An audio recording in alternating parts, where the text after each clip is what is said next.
Astro தமிழா YouTube channel நேயர்களுக்கு என் அன்பு கலந்த வணக்கங்கள்.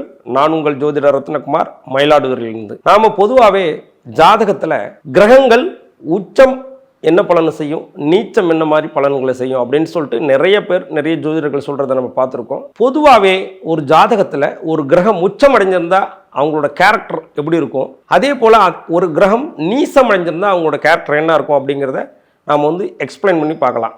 அதாவது பொதுவாகவே ஜாதகத்தில் கிரகங்கள் 9, அது ஒவ்வொரு பாவத்துக்கும் ஒவ்வொரு இடத்துல கிரகங்கள் உச்சமாகும். உச்சமடைந்த ஆப்போசிட் பாவம்னு சொல்லக்கூடிய 7ஆம் பாவத்தில் அது பார்த்திங்கன்னா நீசம் அடைஞ்சிருக்கும். ஈஸியாக நீங்கள் புரிஞ்சுக்கணுன்னா, எந்த இடத்தில் ஒரு கிரகம் நீசமாக இருக்கிறதோ அதற்கு 7ஆம் பாவம் உச்சமாக இருக்கும்.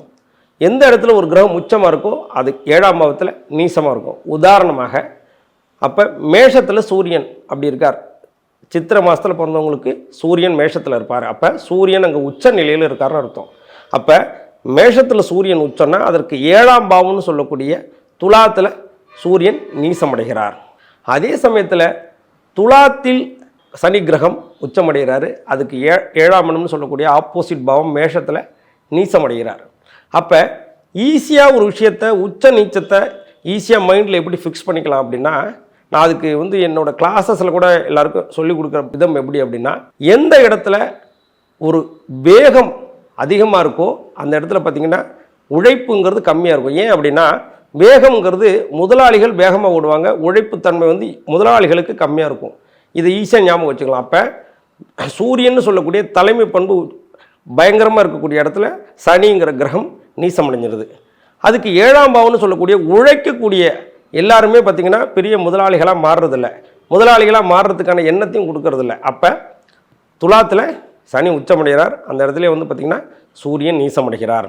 அதே போல் காமம் எந்த இடத்துல அதிகமாக வேலை செய்தோ அந்த இடத்துல அறிவு வேலை செய்யாது. அதனால தான் மீனத்தில் சுக்கிரன் உச்சமடைகிறார், அந்த இடத்துல புதன் நீசமடைகிறார். அதே போல் அதுக்கு 7ஆம் பாவம்னு சொல்லக்கூடிய கன்னியில் அறிவு எங்கே அதிகமாக வேலை செய்தோ அந்த இடத்துல உங்களுக்கு காமத்துக்கு வேலை இல்லை. அதனால தான் அங்கே புதன் ஆட்சி உச்சம் மூலத்திரிகோணத்தில் உச்சம் பெறுறார். அந்த இடத்துல காமம்னு சொல்லக்கூடிய சுக்கிரன் அந்த இடத்துல நீசம் பெறுறார். அது மட்டும் இல்லாமல் கடகத்தில் குரு உச்சமடைகிறார். எந்த இடத்துல குருத்தன்மை அதிகமாக இருக்கோ அந்த இடத்துல கோபங்கிற ஒரு விஷயம் இல்லை. அதனால் கடகத்தில் குரு உச்சமடைகிறார். அதே வீட்டில் செவ்வாய் நீசமடைகிறார். அதுக்கு 7ஆம் பாவம்னு சொல்லக்கூடிய மகர பாவத்தில் மகர கட்டத்தில் பார்த்திங்கன்னா கோபம் அதிகமாக இருக்கக்கூடிய செவ்வாய் ஜாதகத்தில் உச்சமாக இருக்கார். அங்கே கோபம் இருக்க இடத்துல குரு தன்மை இருக்கிறதில்ல. அதனால தான் அந்த இடத்துல குரு நீசம் அடைகிறார். ஸோ இந்த மாதிரியெல்லாம் ஒரு ஜாதகத்தில் கிரகங்கள் நீசம் உச்சம் அப்படிங்கிற விஷயங்கள் இருக்குது. அப்போ ஒரு ஜாதகத்தில் 9 கிரகங்களும் எந்தெந்த நிலையில் இருந்தால் அவங்களோட கேரக்டரை என்ன மாதிரி மாற்றிக்கலாம் அப்படிங்கன்னா, சூரியன் யாருக்கெல்லாம் ஜாதகத்தில் நல்ல நிலையில் இருக்கோ உச்ச நிலையில் இருக்கோ அவங்க டைமிங் ஃபாலோ பண்ணணும். Punctuality is must.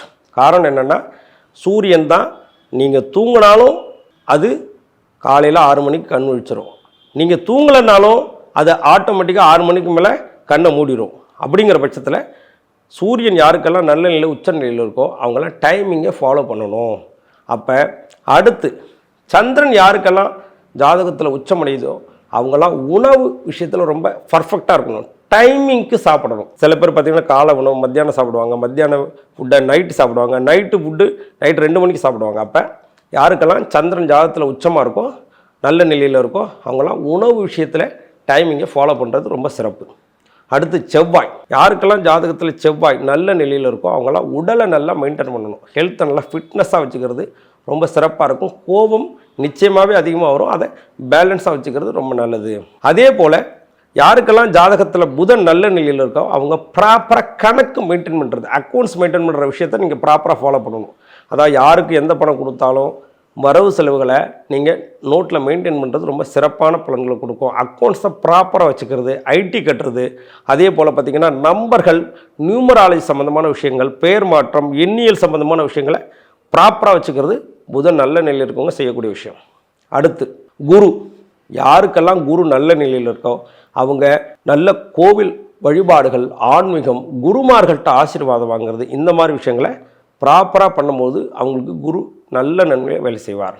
அடுத்து சுக்கிரன் யாருக்கெல்லாம் சுக்கிரன் நல்லா இருக்கோ ஜாதகத்தில் அவங்க ப்ராப்பராக எப்போவுமே நல்ல ட்ரெஸ்ஸஸ் பயன்படுத்தணும்.